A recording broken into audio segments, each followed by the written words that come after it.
And welcome to the Tilaknagar Industries Limited's earnings conference call. As a reminder, all participant lines will be in the listen-only mode, and there will be an opportunity for you to ask questions after the presentation concludes. Should you need assistance during the conference call, please signal an operator by pressing star then 0 on your touchtone phone. Please note that this conference is being recorded. I now hand the conference over to Mr. Siddharth Rangnekar from CDR India. Thank you, and over to you. Thank you, Yashasri. Good morning, everyone, and thank you for joining us on Tilaknagar Industries Limited's Q2 FY25 earnings conference call. We are joined today by Chairman and Managing Director, Mr. Amit Dhanuka, President, Strategy and Corporate Development, Ameya Deshpande, and Chief Financial Officer of the company, Mr. Abhinav Gupta. We shall commence with views from Mr. Dhanuka on the strategic performance and Mr. Deshpande on the financial highlights. This shall be followed by an interactive question and answer session. Before we begin, I would like to state that certain statements made on today's call could be forward-looking in nature, and a disclaimer to this effect has been included in the results presentation that was shared with you earlier and which is also available on the stock exchange website. I would now like to request Mr. Dhanuka to make his opening comments. Over to you, Mr. Dhanuka. Thank you and good morning to all. At the outset, I am pleased to share that as of September 2024, we have turned net debt free well before our stated target of March 2025. We have come a long way from a peak debt of over rupees 1100 crores as of March 2019 to today. All this would have not been possible without our focus around profitable growth and cash flow management. With a clear direction of gaining market share in a large IMFL category like brandy, we were able to grow faster than industry, having outperformed industry growth in FY23 and FY24. While our growth momentum in the first half of FY25 has been relatively muted, it is still in line with overall industry growth. Given the high saliency of our business from southern India, the industry-wide issues of higher consumer prices in Karnataka, elongated receivable cycles in Telangana, and route to market transitioning in Andhra Pradesh all had an impact on our growth trajectory. Despite all this, we have managed to expand our market share in the prestige and above segment in each of our key southern states. Q2 saw us continue to be the third largest P&A player across IMFL categories in large states like Karnataka and Telangana. We also continue to be the largest IMFL player in Puducherry. With Karnataka reducing excise duties, we have started seeing a good uptake in volumes in the state. I am happy to share that the month of September saw us clocking our highest ever primary and secondary volumes in the state. And even happier to share that October beat this mark comfortably as well. We have now started receiving old dues from Telangana and expect the balance overdue amounts to be settled over the course of the next few months. Most recently, the new RTM in Andhra Pradesh kicked in from mid-October. With retail now becoming private, the IMFL industry in the state is expected to become a consumer-driven market and will be highly beneficial for an already existing market-leading player like TI, who has fast-moving brands like Mansion House Brandy and Korean Napoleon Brandy, which have a tremendous consumer franchise and brand equity in the market. The fact that AP has a significant brandy drinking population makes the opportunity even more appealing. With these recent developments, we are now targeting mid-teen volume growth in H2 FY25. On the portfolio front, Flandy continues to grow, providing brandy an exciting canvas to position itself as a drink for multiple occasions as well as varied consumer demographics. The P&A saliency within the CNB family portfolio continues to grow, coming in at 38% in Q2 versus 32% in Q2 last year and 33% in Q1 FY25. Mansion House Brandy continues to drive brandy industry growth. We expect our price laddering strategy for brandy to drive positive results in the times to come. On our non-brandy strategy, we recently launched Mansion House Whisky in Assam. The brand is positioned in the semi-premium segment, which is one of the fastest growing, profitable segments in the whisky category.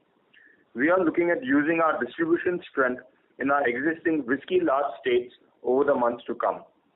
Once we have a fair visibility on the progress made by the brand, we will look to further expand into regions where we are not yet present. Our luxury foray is now only a few weeks away, with our own luxury brandy to be launched in Q3 FY25. In addition, we have also recently entered into a usership agreement with Spaceman Spirits Lab, our investee company and the makers of Samsara Gin and Sitara Rum. Through the usership agreement, we will start selling both these brands in certain states in India and internationally. This will be followed by a few more launches soon. Before I hand it over to Ameya, I would also like to elaborate on the easing of the cost pressures on the raw material and packing material side. While the last couple of years were tough for the industry, we saw our margins expand on the back of our premiumization drive. With inflationary pressures easing, especially on packing material side, and premiumization drive only gaining further pace, we expect to further expand our margins in the times to come. I now hand over to Ameya to take you through our Q2 operational and financial performance, and will be happy to take any questions in the Q&A to follow. Thank you, and a very warm welcome to all of you joining us today. I'll take you through our financial and operating highlights for Q2 FY25. As mentioned by Mr. Dhanukar earlier, our volume and revenue growth for Q2 was slightly muted due to evolving policies in key states.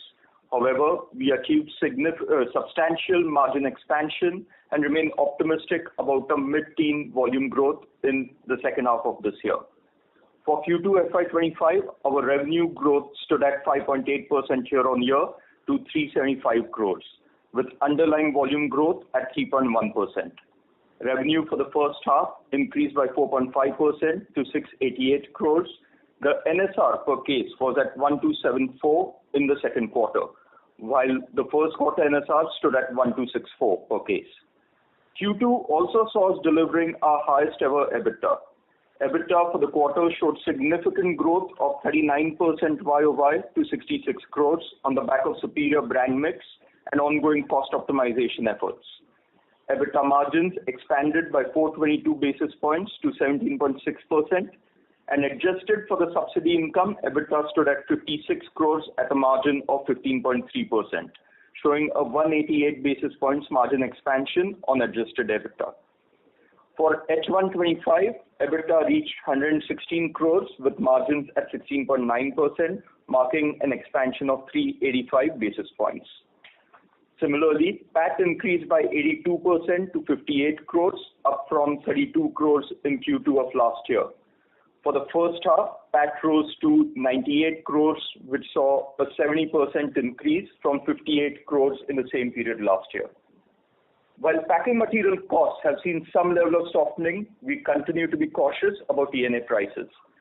We expect that there will be no meaningful inflationary impact on COGS in the near term.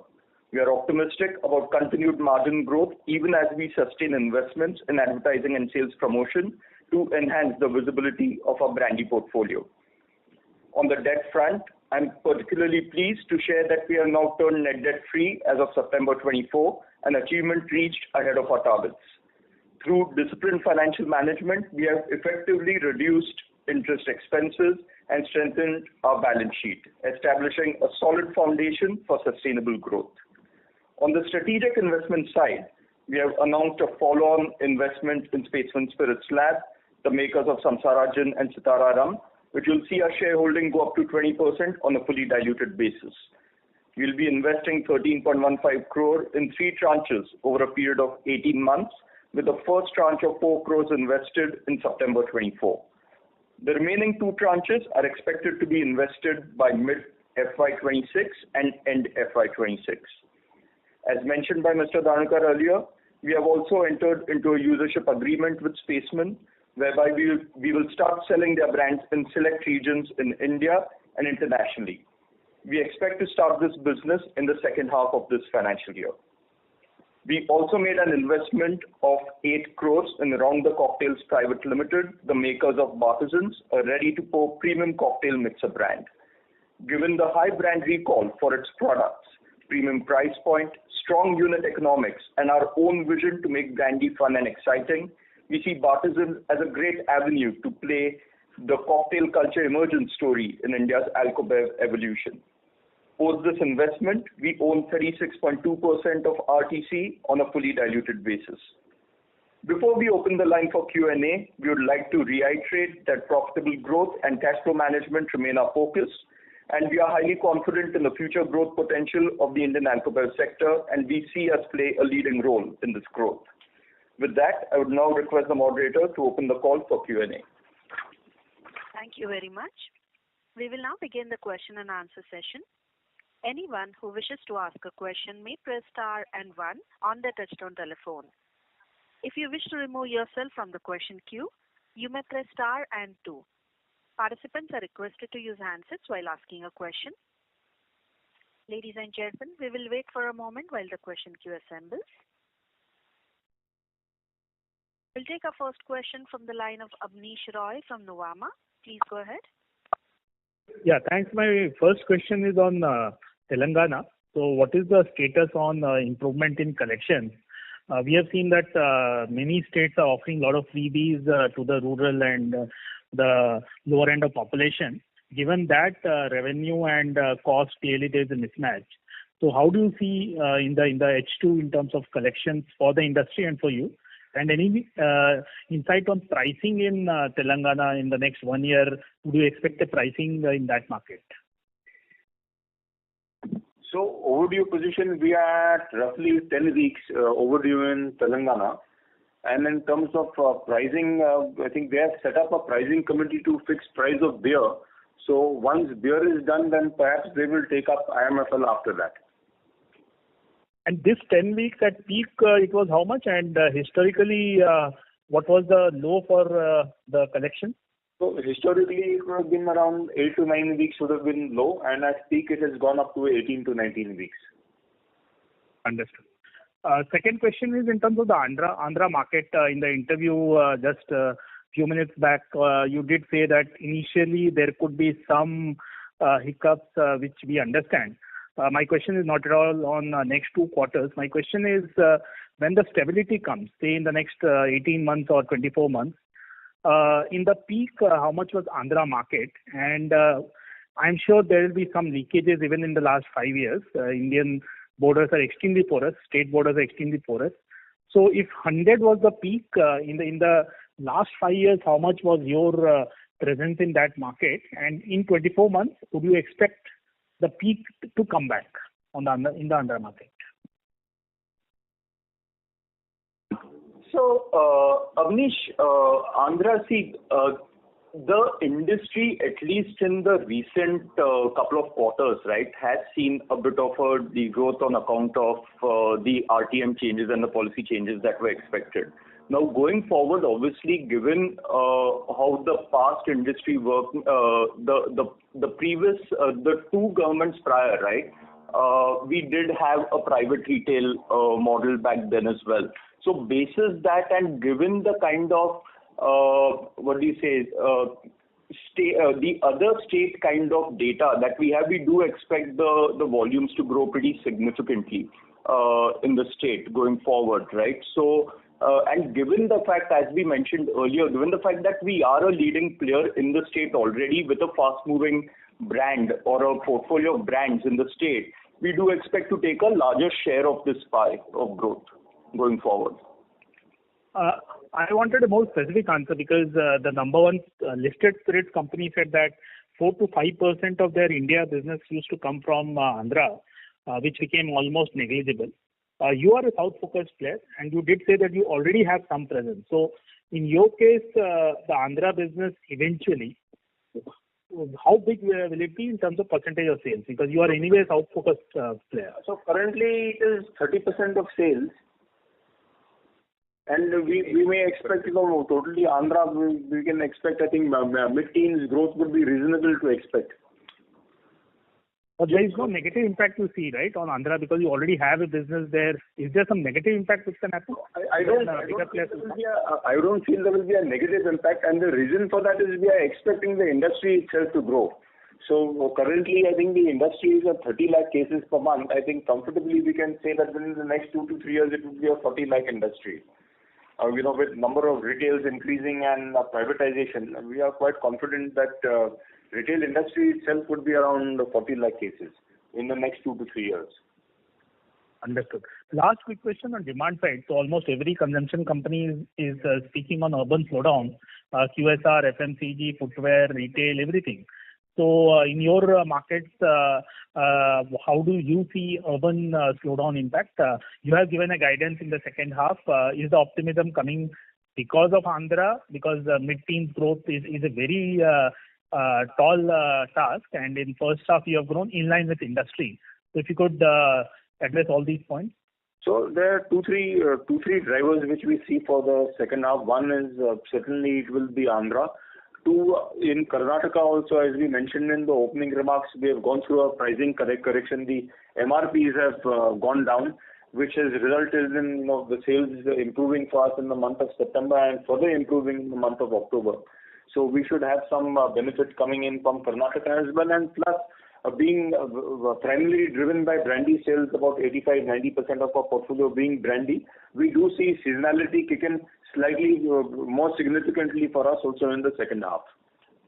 And just to add to that, Abneesh, while we have grown at the same pace as the overall industry or better from a P&A perspective, one point that I just want to bring out was that if you adjust this for the impact of Andhra slowdown, right, then we have grown at 9% in the first half of this year. Understood. Thanks. That's all from my side. Thanks. Thank you. Before we take the next question, would like to remind participants to press star and 1 to ask a question. Next question is from the line of Rishabh Gang from Sacheti Family Office. Please go ahead. Yeah, hi. Am I audible, sir? Yes, you are. Please go ahead. Yeah, thank you so much for the opportunity. First of all, many congratulations for becoming net debt free. So I wanted to know some insights on the strategic initiatives and 1 to 2 years target of your investee companies, right? Where you have a meaningful stake such as 20% or more, like in Samsara, Bartisans and Incredible Spirits. So can you throw some light on that, sir? Yeah, so I'll take the strategic investments first, right? So when we look at Samsara, right, Samsara as of today is a 20 crore net revenue business as of FY24, right? We see this business growing exponentially or significantly, right? Because as of now, they are present in only a few states. Their key states being Haryana, Goa, Maharashtra and Karnataka. As we grow in further states on the back of TI's distribution strength, which would be in the southern markets of Telangana, Pondicherry, as well as AP, as well as East and Northeast, and add to that the fact that we will double down on international business as well as the canteen stores department business, we do see significant growth coming in over here. While it would be difficult to quantify this growth, safe to assume that we would be growing double at least for this year, for the coming year, and going forward faster than at the same rate, maybe. And for Bartisans and Incredible Spirits?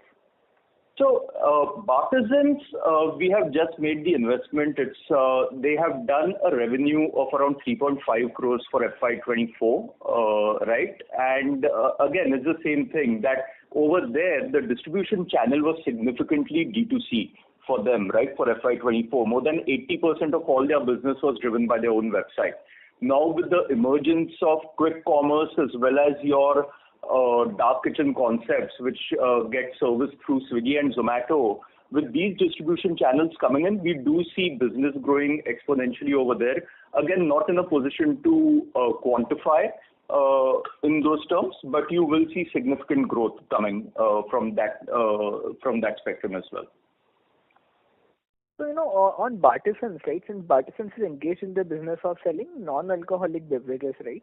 So, wish to understand what is the difference between the marketing rules for such products versus our standard alcoholic beverages. If you can just tell what does the industry think about it, what are the rules and regulations for the same?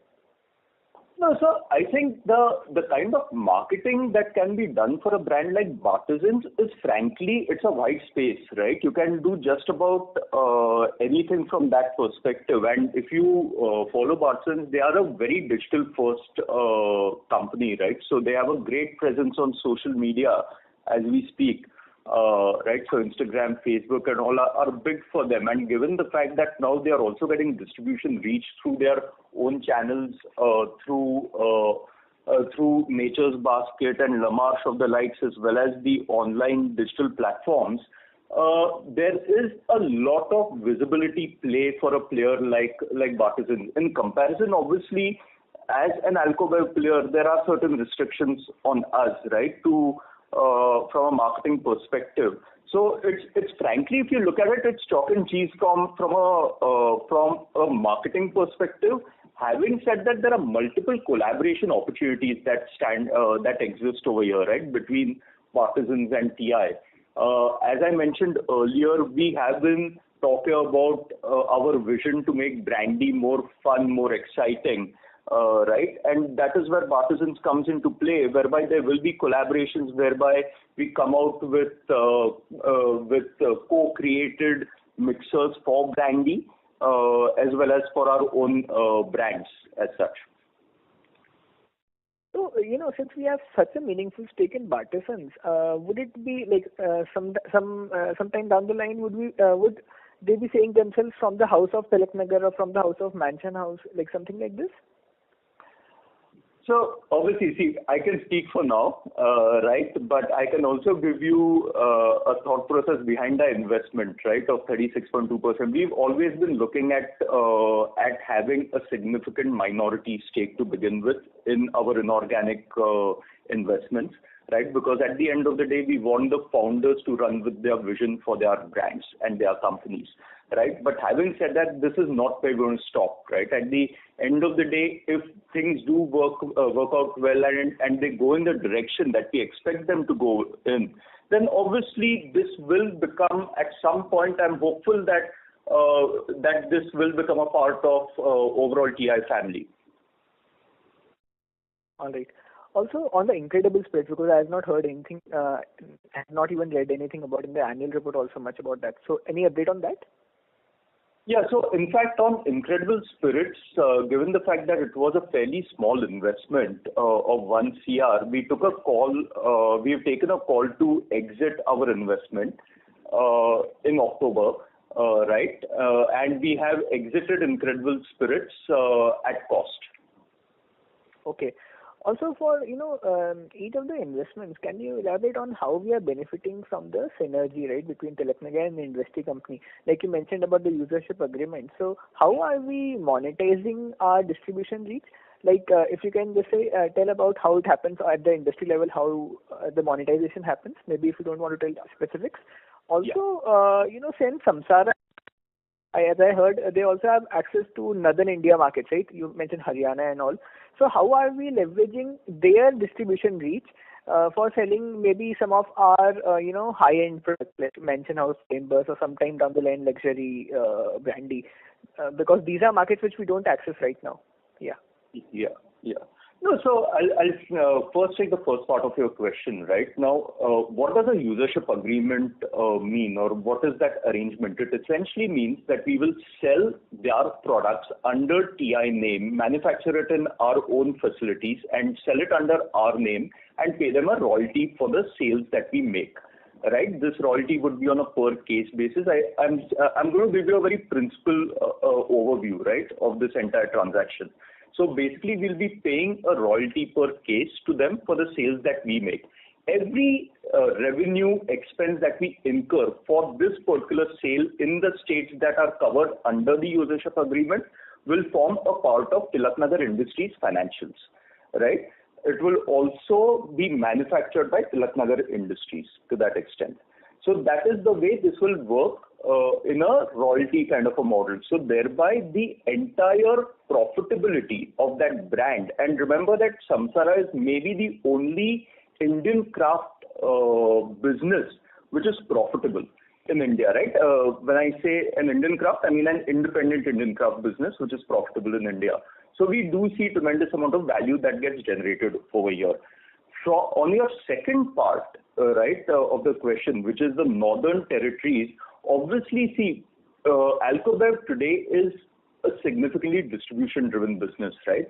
It helps to have a portfolio of brands when we go to newer states to sell, right? So from that perspective, the moment Samsara goes along with, let's say, the luxury brandy that Tilaknagar Industries will start selling on its own, it kind of lends that much more credibility as well as opportunity or potential from a portfolio of craft brands in these new states. Okay.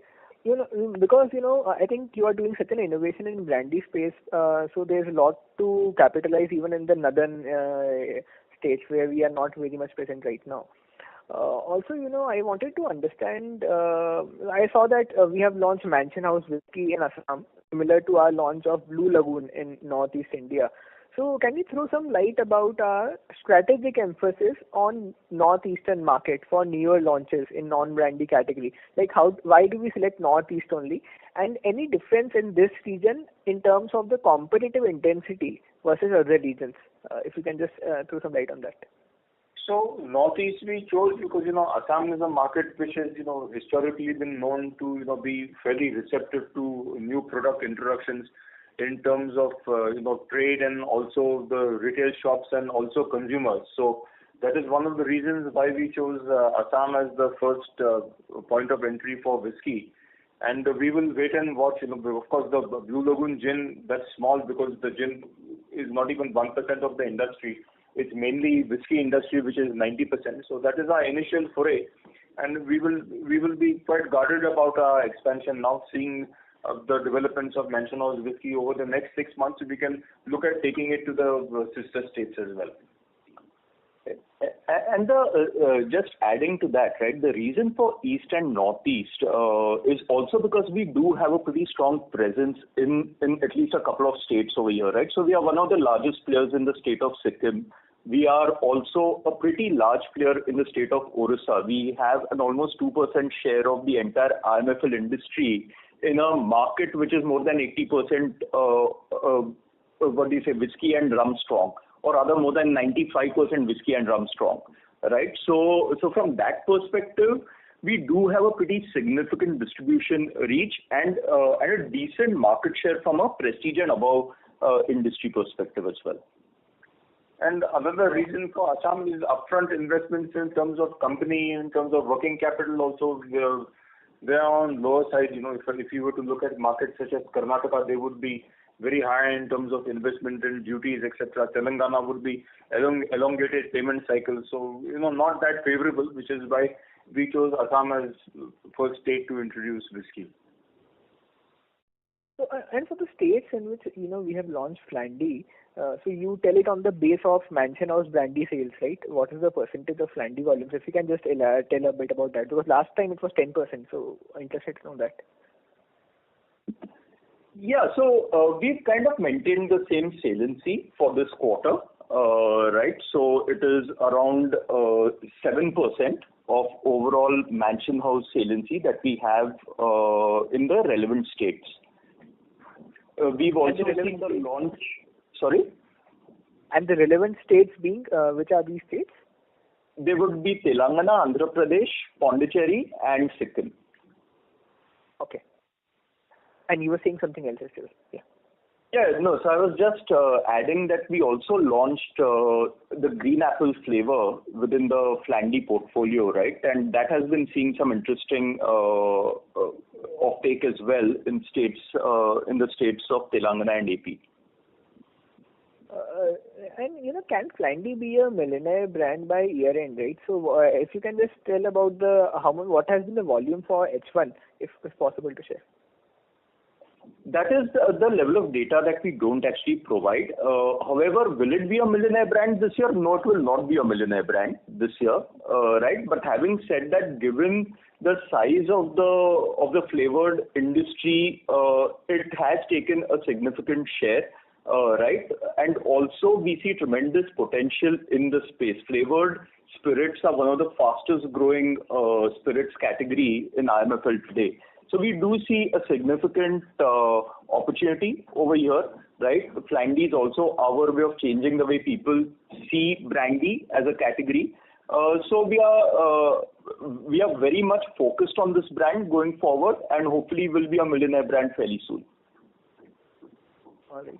Also, in the past, you have mentioned... Could you join back the queue, please, as we have other participants waiting for their turn? Thank you so much. I will join back. Thank you.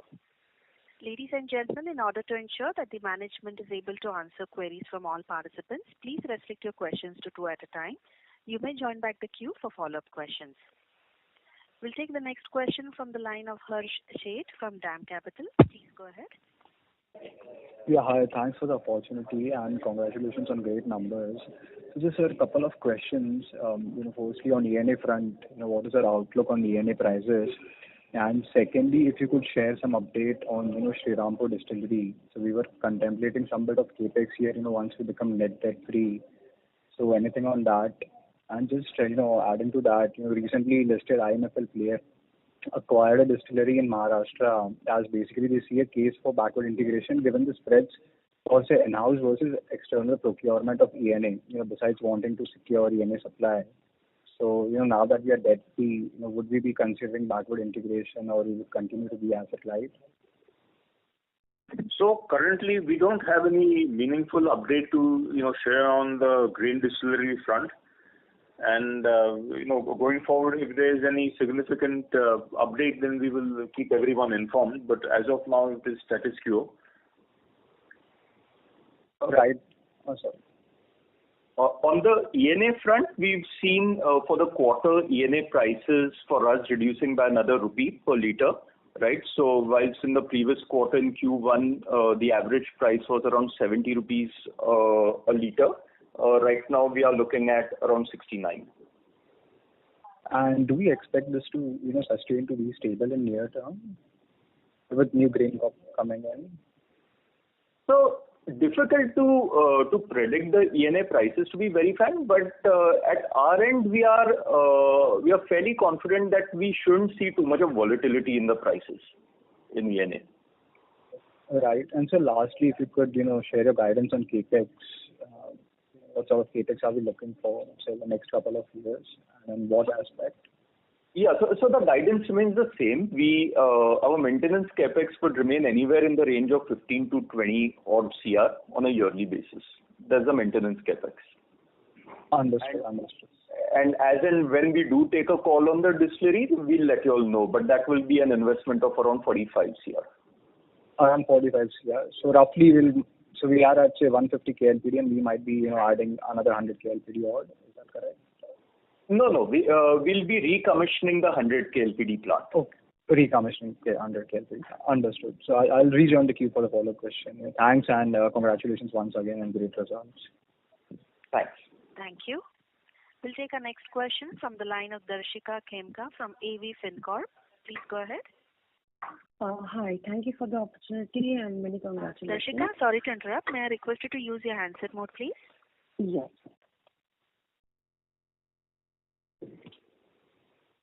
Is this better? You can go ahead with your question. Yes. So, thank you for the opportunity and many congratulations. I have a couple of questions. Firstly, what was the overdue that we had from Telangana, and how much out of that have we received?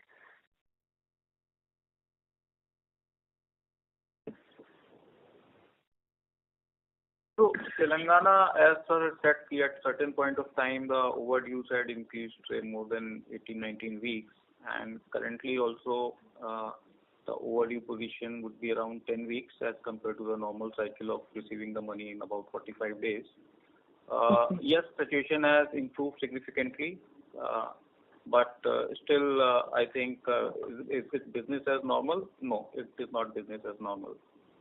Oh, okay. And do we expect to receive this amount in the coming quarter itself, or would this push to Q4? Q4. Yeah, it would be difficult to say, I mean, it's as I said, it's not a normal business cycle as of now. Mm-hmm. But yes, I think within next 3 to 4 months, we should be hoping to get it regularized. All right. So add that the government seems to be proactive in terms of, moving towards reducing dues of industry suppliers. Government is taking steps in that direction. All right. Got it. Also, by when do we expect our tax incidents to come back? I think the last in some con call you had mentioned that it will start from FY25. I don't see that happening. So, do we expect taxes to start coming in from FY26? You can expect it from first quarter of next financial year. All right. That's it for me. Thank you so much. Thank you. We'll take our next question from the line of Sunny Gosar from MK Ventures. Please go ahead. Yeah, thanks for taking my question. And first of all, congratulations on a strong performance in a challenging environment. So I have a couple of questions. First is on the Mansion House whiskey. Basically, against what is the price point for this, and basically what is the peer set or the competition set against which this product is cross-lined to? And what is the category size of this price point in the relevant eastern and southern states? Yes.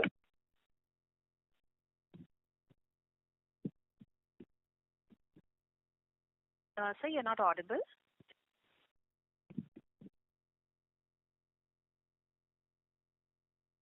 Mr. Gosar, please stay connected. Yeah.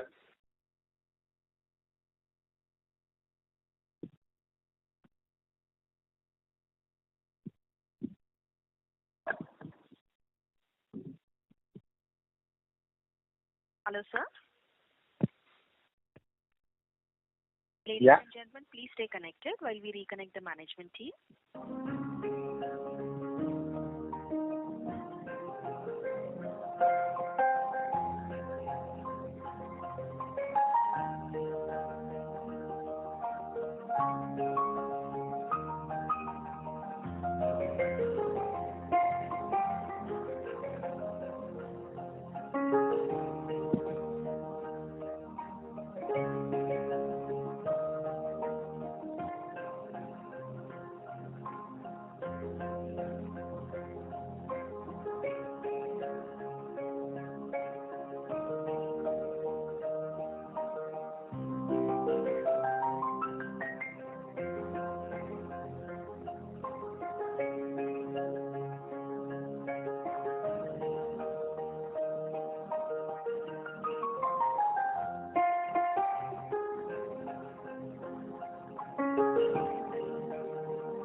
Ladies and gentlemen, we have the management team back on the call.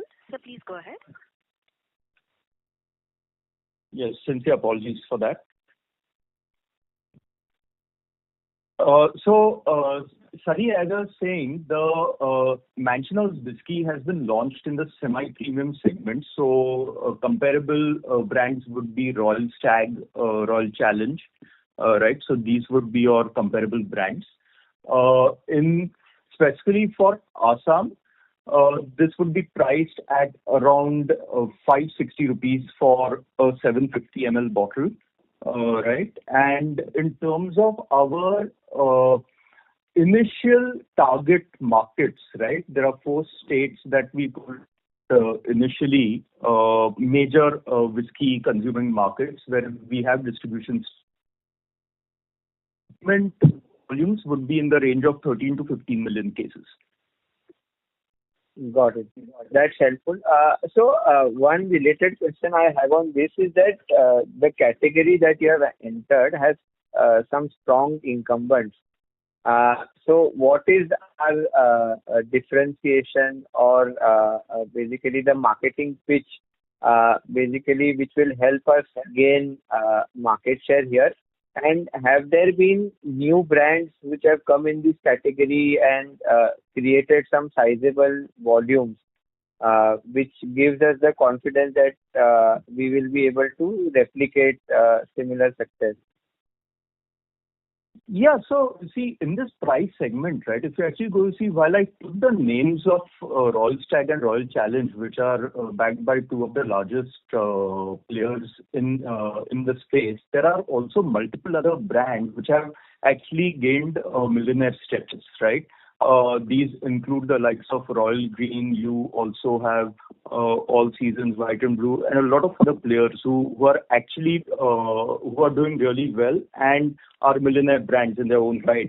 So from that perspective, while obviously there are large incumbents in this space, we do see good amount of opportunity in this segment for the simple reason that there is sheer enormity and of that segment, right? This is a supremely large segment. So any amount of any little share that you actually gain in this market will be incrementally positive for someone like us. Got it. That's helpful.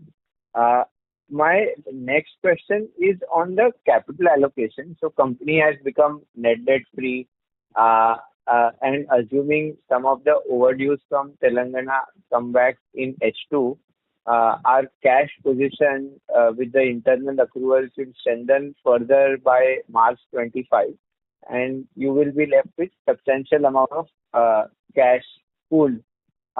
So have we thought about what our capital allocation policy will be in terms of shareholder payouts or any inorganic opportunities or any substantial brand launches which will need some kind of initial investment? So how should we think about that? So our goal right now, I think, is by March 25, we want to have significant reserves in terms of cash reserves to strengthen the balance sheet, and we will be alive to inorganic opportunities which may come our way. We will evaluate them and take calls. Plus, we will have sufficient ability to invest behind our existing brands and look for opportunities in other categories and geographies as well. Right. And any thoughts on a dividend distribution policy or anything? So Sunny, we have just about started our dividend distributions, right, over the past couple of years now. So it's been 3 years that we've been distributing dividends, right, in the recent past. Obviously, this is evolving, right, and we will look at it more closely going forward now, given the fact that we are net debt free now. But for the moment, nothing much to add on that. Right, we'll let you all know as and when we do decide. Great. Thanks for the detailed responses, and all the best for the future quarters. Thank you.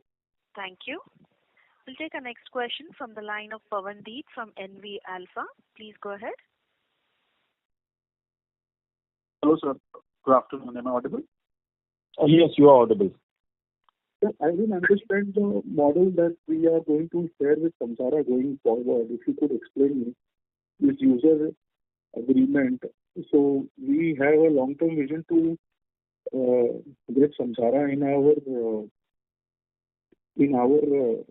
family, that you said, TIL family. What is the distribution model and the royalty? Can you just explain it again? Yeah, so let me just explain it again. Essentially, what this means is that we will start selling under the usership agreement for specific states and regions. We will start selling Samsara and Sitara brands under Tilaknagar Industries name, which essentially means that we will manufacture the product in our units, right?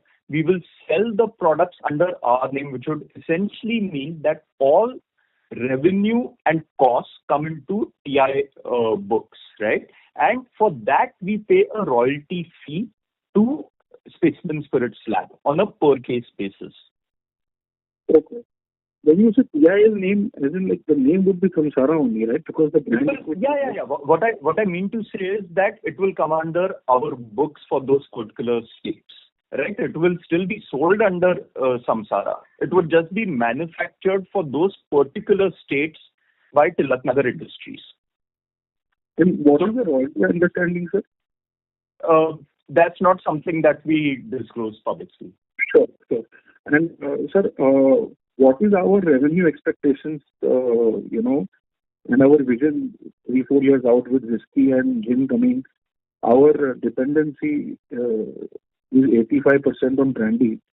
Going forward, what is our vision as a company that we want this number coming from non-brandy? Yes. So as it stands, actually, brandy is more than 90% of our volumes, right? So I think there's something that we mentioned earlier as well. Our vision 2030 would be more like an 80-20 saliency, whereby 80% of our business is still driven by brandy, but the 20%, the non-brandy kind of expands to 20% from the current 6%. Okay. But one last question. If we have invested in Samsara with a 20 crore revenue, okay, under our distribution and like our vast brandy distribution, where do we think we can take this number if the company where we have invested in only is making a revenue of 20 crores? My question is, can we like see a meaningful number coming from gin, especially Samsara and other players, in our consolidated revenues? Yeah, obviously we see significant upside over here, right, and potential over here. While the 20 crores, as I mentioned earlier as well, the 20 crores that you're looking at from a net revenue perspective is business which has been built in predominantly 4 states, right, and that too which have come into the pipeline in at least one state has come into the pipeline in the mid of FY24. Right. So we do see a great amount of opportunity over there. In terms of quantification, we won't get into that, right? But it is a significantly large opportunity even from an institutional business perspective for Samsara. Okay. Can I squeeze one last question, sir? Yeah, sure. Sir, in tracking this space since a while, what was our understanding? I might have missed this point. In launching whiskey in a state like Assam, because normally people would start with a more populated state when they want to penetrate into whiskey. What was the thought process, sir? Because the product looks very good with the NSRs and everything that we are talking about. No, like we mentioned earlier as well, right? Assam is a fairly launch-friendly state when it comes to it, right? Many of the brands that you see, especially on the whiskey front, get launched in Assam first. That's on account of also because the working capital requirements are lesser in the state. And given the fact that the semi-premium whiskey segment is fairly large in the state, it is 2 lakh cases per month, right? So it's a pretty large segment. So it's not a bad place to start off with. And at least in our case, because we already have a presence in Assam, it was kind of the right thing to do in our minds. Sure, sir. Thank you. Thank you. We'll take our next question from the line of Shirish Pardeshi from Centrum Broking. Please go ahead. Yeah, hi, good afternoon, Amit, and congratulations for good set of numbers. My question is specifically when I look at first half, we have done about 5.5 million cases. And I was just more interested in what is the brandy if you step out in 5.5 million cases in first half? So brandy itself would be more than 90% of this. Okay. 90%. Yeah. And I was more curious, if our NSR is about 1,274, what would be the NSR difference or for the Mansion House, Chambers and Green? So Mansion House Chambers would have an NSR which would be at least around 35% more than Mansion House average. And that would be kind of similar for Flandy as well. Flandy would be around 25% more than Mansion House. Okay. So these numbers what you have put in is the NSR number. Which number? In the presentation, there is a 50%. Yeah, that's the NSR number. That yes, is the NSR. 1274 per case is the NSR per case. Okay. Just one follow-up here. Where do we manufacture Chambers and Greens? Chambers is manufactured in Maharashtra at our Srirampur unit. And Flandy is manufactured, is bottled at multiple states, wherever we are present. Okay. My second and last question, you mentioned that about 30 lakh cases is the AP market. Is that correct? That is the current volume, yes. Okay. So would you be able to break how much is brandy and the whiskey portfolio? Brandy would be roughly 35%. Okay. 35%. Yes. And who are the brands which are existing? I mean, obviously, there will be local which will be competing. So there are a number of brands. Many of them are local also. Primarily, most of them are local. Okay. And in the first step, when you expect, what kind of distribution leg up you expect to settle down in next 2 to 3 quarters? Specifically in brandy. Didn't understand that question. Could you repeat that? No, I'm asking in Andhra Pradesh, what is the first leg up we would expect to touch upon? How many outlets or number of distribution points we would expect in within next 2 to 3 quarters? We will reach we already have 100% WOD in Andhra, and even with the incremental new shops which have come in, we have 100% WOD. Okay. Yeah. Okay. Thank you and all the best. Thank you. Thank you. We'll take our next question from the line of Hiten Boricha from Sequent Investments. Please go ahead. Hello. Mr. Boricha, we can hear you. Please go ahead. Yeah. Thank you for the opportunity, sir.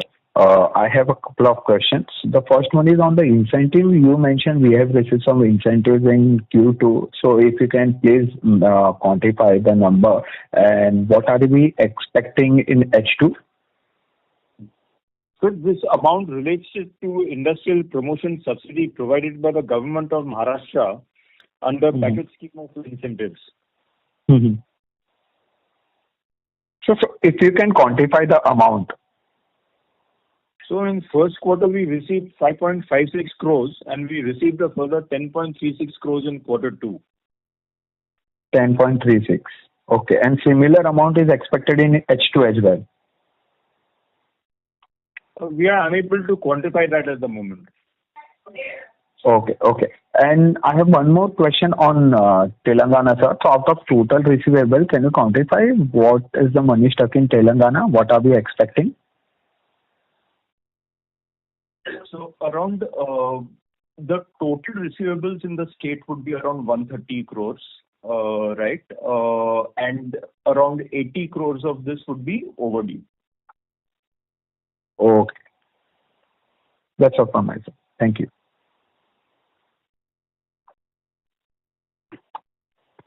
Thank you. We'll take our next question from the line of Rohan from Kotak Securities. Please go ahead. Hello. Yes, Rohan, we can hear you. Yeah, hi. Thank you for the opportunity. So my question is that the auditors have qualified opinion based on non-impairment of the ENA plant.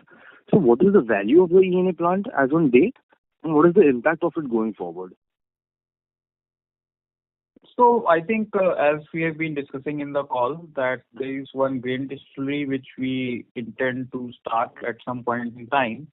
Obviously, evaluation of various options is underway. Okay. And this is basically the recommissioning of the existing distillery plant of 100 KLPD grain distillery. That is why the auditor has qualified that once the management takes the call, then obviously it will get recommissioned and perhaps there will be no question of any impairment.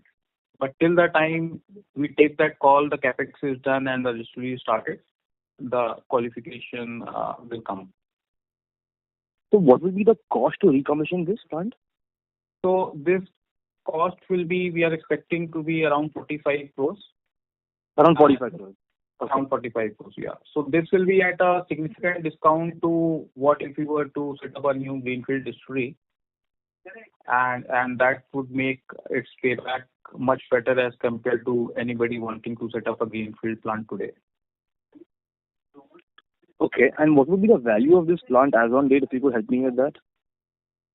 Currently, if a similar distillery were to be set up, it would be upwards of 100 crores, 120 crores. And since we would just have to recommission and basically replace some of the worn-out parts, we are expecting that it would take us around 45 to 50 crores to recommission. Okay. Thank you so much. That's all from my side. Thank you. We'll take our next question from the line of Prateek Poddar from Bandhan AMC. Please go ahead. Yeah, hi. I have three questions. One is, could you just help me understand what kind of market share gains will happen in Andhra Pradesh after the relaxation of policy? That's one. Second is, how should we think about NSR increase from a 2-3 year perspective? Mr. Poddar, can you please speak a bit louder, please?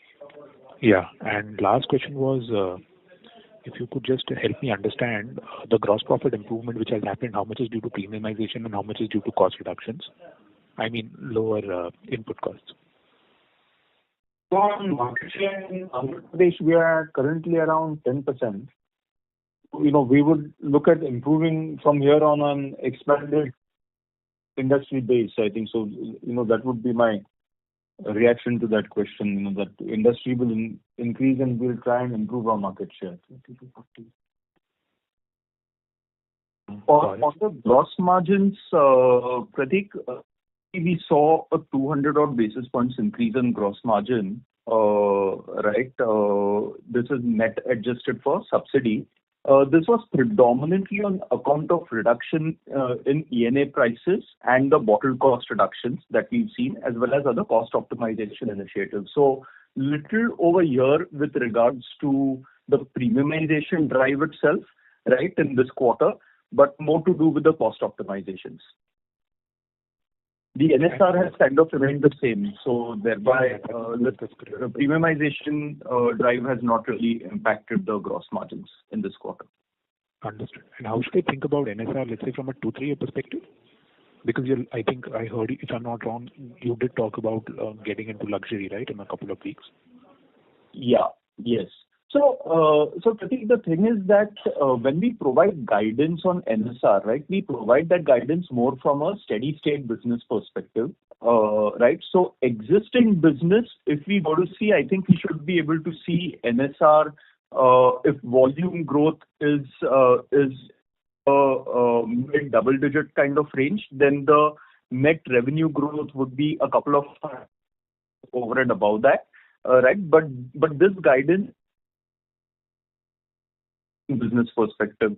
I'm sorry to interrupt, sir. We lost your voice in the middle. Can you just repeat the last sentence, please? Yeah, I was saying that if we look at our revenue guidance, right, our revenue guidance would be a couple of 100 basis points more than our volume guidance, right? But this is based on our existing business perspective. From a luxury portfolio and all, obviously that will have an incremental benefit to NSRs, but that is something that we are not guiding towards as of now. Got it. Very clear. Thanks. Thank you. We'll take our next question from the line of Rishabh Gang from Sacheti Family Office. Please go ahead. Yeah, thank you for the opportunity. So in the past, you have mentioned that the state mix impacts the trajectory of our EBITDA margin. So can you please help us understand with some granular insights, right, on how the state mix actually impacts the EBITDA margin? Also, some light on the retail going private in Andhra Pradesh and its impact, right? How does it work? Some insights on that. Sure. I'll take the first question with regards to how the margins differ from state to state, right? Now, this, to be very frank, is a function of two things. One is the NSR in that state itself, right? So I'll give you an example. A state like Kerala is, at least from our perspective, is among the lowest NSRs for us, right, in the portfolio. So the more the volume of Kerala grows in terms of saliency of our portfolio, it has an impact on our EBITDA margins. Because see, at the end of the day, your COGS, especially on the raw material side, are near about the same, right? Irrespective of which state you sell it in, because the ENA, the concentrate, the grape spirit, and all remains the same from that perspective. What does matter in this case is obviously the kind of schemes that you end up giving and the other selling and distribution costs, which also have an impact on EBITDA, right? But getting into granular details of the numbers of each of the states, we don't do. Right, but just to give you a sense, our most profitable states are the states of Karnataka, Andhra Pradesh, Pondicherry, Telangana. These are extremely profitable states for us on a margin basis, while a state like Kerala, not only for us, but for the overall industry itself, would be relatively lesser profitable on a margin basis. Thank you. The retail going private in Andhra Pradesh. Yeah, so see, with retail going private in Andhra, what we mentioned even in our opening remarks, right, it kind of makes the market into a 100% consumer-driven market, right? So what will sell is essentially what the consumer demands to a great extent in that state, right? So that is the way it will, the market will change to a great extent. Now, why does this benefit us at PI? Is because we have a tremendously strong brand franchise, right, and brand equity in the form of MHB and CNB. We are at a premium price point in the state, right, which is predominantly consumer driven. From that perspective, there is tremendous confidence in what lies ahead in the state. Obviously, the underlying industry itself is expected to increase, and we will take a higher share of that.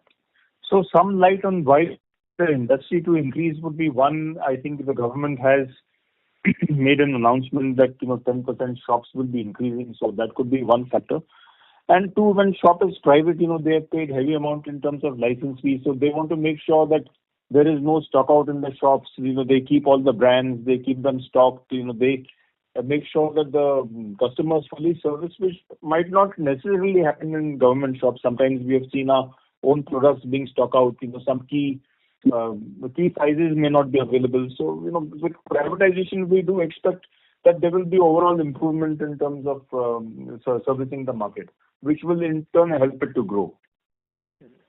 Also, you mentioned about transitioning of RTM, right, in Andhra Pradesh. So, does it mean destocking or what? How does it result into volume slowdown? Some insight on that? Because they are shifting, they are transitioning between two policies.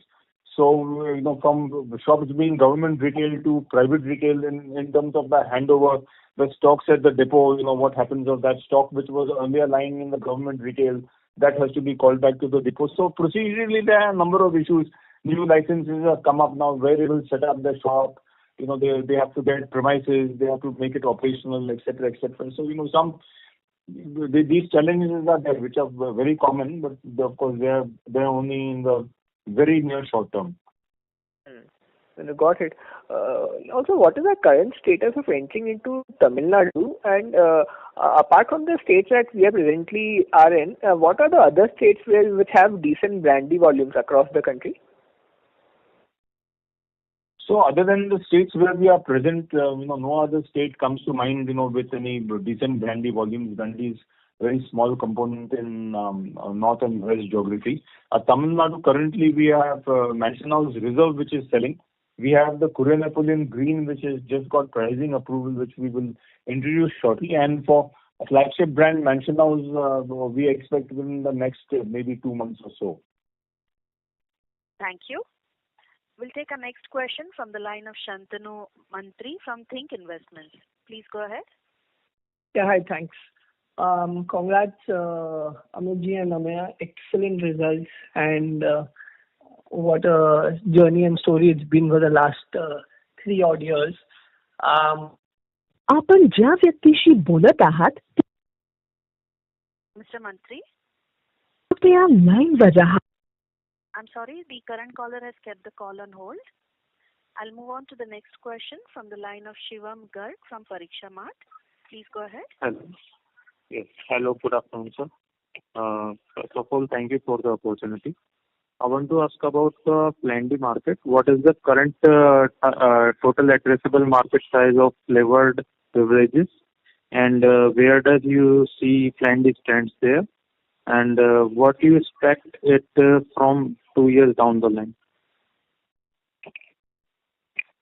So, the flavored spirits industry in the prestige and above segment, right, essentially be in the high single-digit million cases, right? That is the size that we would see, mid to high single-digit million cases, right? Obviously, Flandy as of today is a very small portion of this. A great part of your flavored industry is taken by vodka today.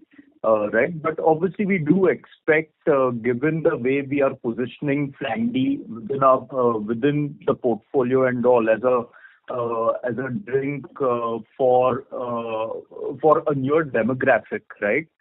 We do see a good amount of headway and market share gains that we could make from Flandy within the overall flavored spirits. Okay, sir. And can you describe which two categories will top after brandy in terms of volumes and NSR? And what percentage of margin we can expect from these two categories? So like we mentioned, we are looking at certain non-brandy categories, right? But at the end of the day, brandy will still drive our growth to a great extent. We've entered into whiskey with the semi-premium whiskey brand. Right, there will be more such launches and innovations that come out of our stable.